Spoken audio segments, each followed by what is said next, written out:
maneira que você limpa essa igreja, não é para você, não é para o pastor, é para Deus.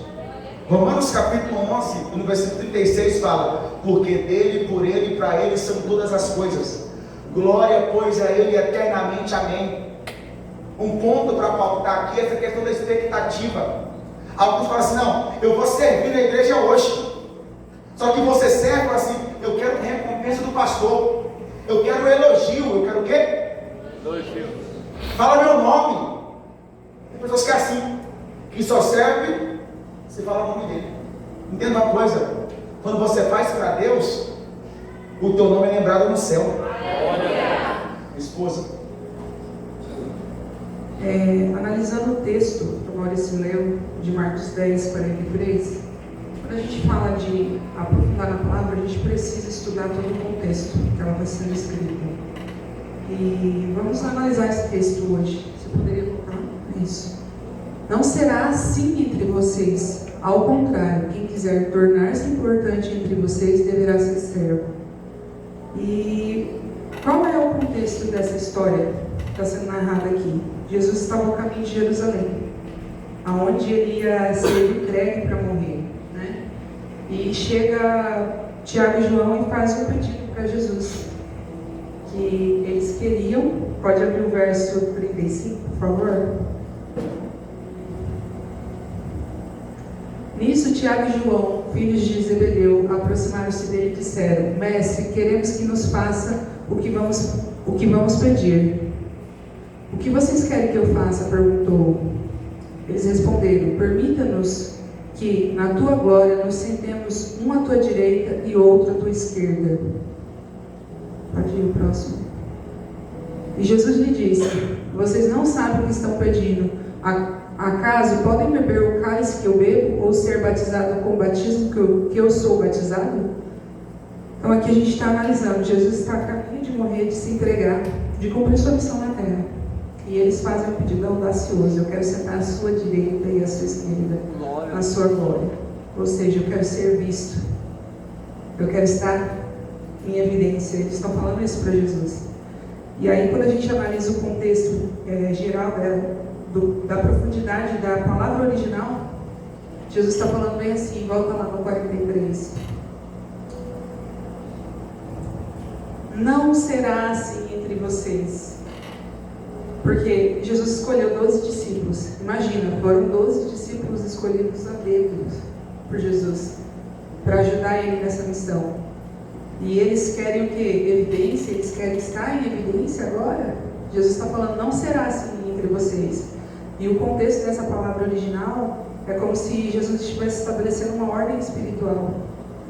Entre vocês, isso não vai acontecer. Vocês precisam ser servos. Vocês foram escolhidos para ser servos. Ontem a gente falou, ontem a Ana estava conversando, que é uma frase que eu sempre falei, que Deus sempre ministrou isso no meu coração: escolhido, ele não tem escolha. A Bíblia diz que muitos são chamados e poucos são escolhidos. E eu acredito que hoje nós estamos diante de uma liderança, e uma liderança ela é escolhida. Ela não é só chamada. Então nós não fomos só chamados para expandir o reino, nós somos escolhidos para isso. E à medida que a gente vai avançando em maturidade, Deus vai nos capacitando. Só que muitas vezes o nosso coração ele quer estar em evidência. Jesus não está falando que não pode, a gente não pode desejar estar num lugar mais alto. Mas ele está falando o seguinte: se você quer chegar nesse lugar, primeiro você serve. Primeiro você tem que ter o seu coração no servir. Ele não está dizendo que é errado a gente querer chegar em algum lugar. Ele não falou para os discípulos: não, você não vai chegar nesse lugar, não, você não. Ele está falando que se assim você quer, não vai ser assim diante de vocês. Se vocês querem isso, sirva. E servir de verdade, com toda a eloquência. A lógica do reino, isso é importante você anotar isso aqui. Anota isso. A lógica do reino é invertida. O mundo diz assim: seja grande para ser servido. Jesus diz: sirva para ser grande. Meu Deus do céu, tem que glorificar aqui para a igreja. Vou repetir até vocês pegar. O mundo diz: seja grande para ser servido. Jesus diz: sirva para ser grande. Aleluia!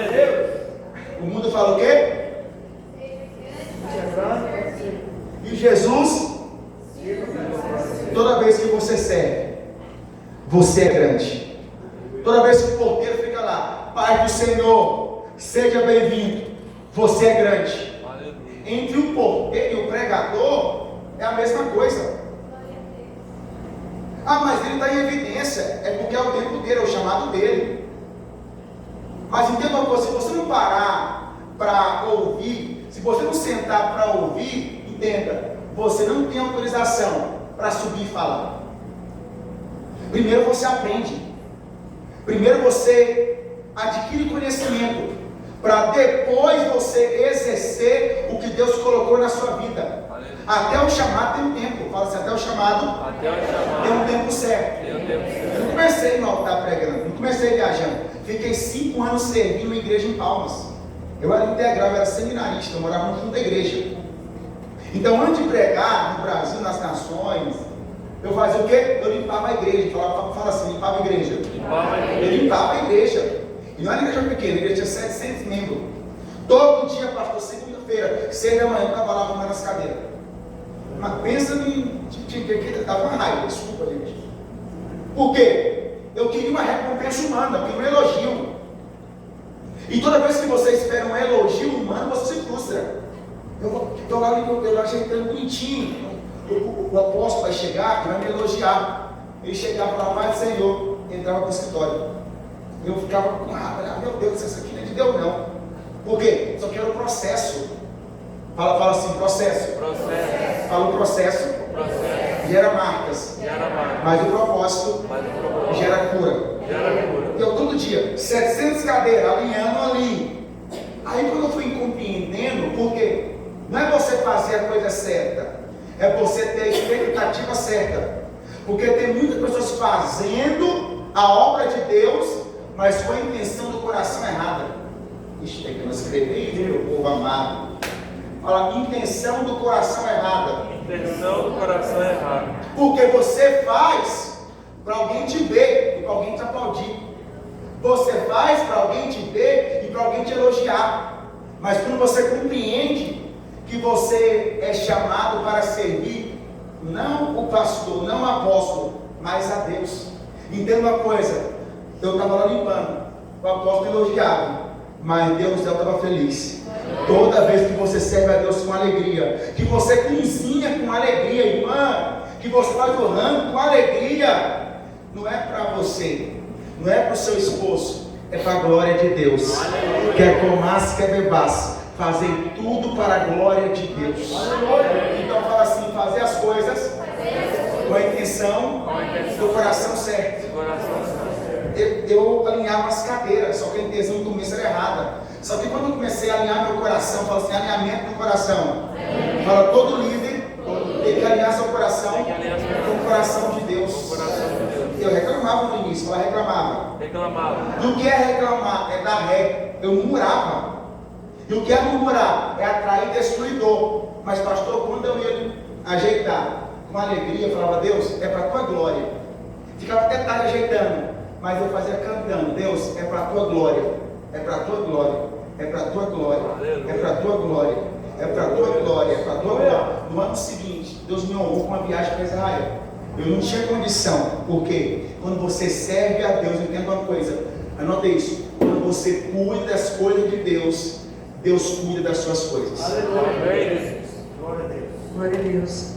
E quando a gente analisa o texto, Jesus está colocando aqui o servir não como um ato momentâneo, não como um ato somente no momento que eu estou em evidência ou no momento que eu estou escalado.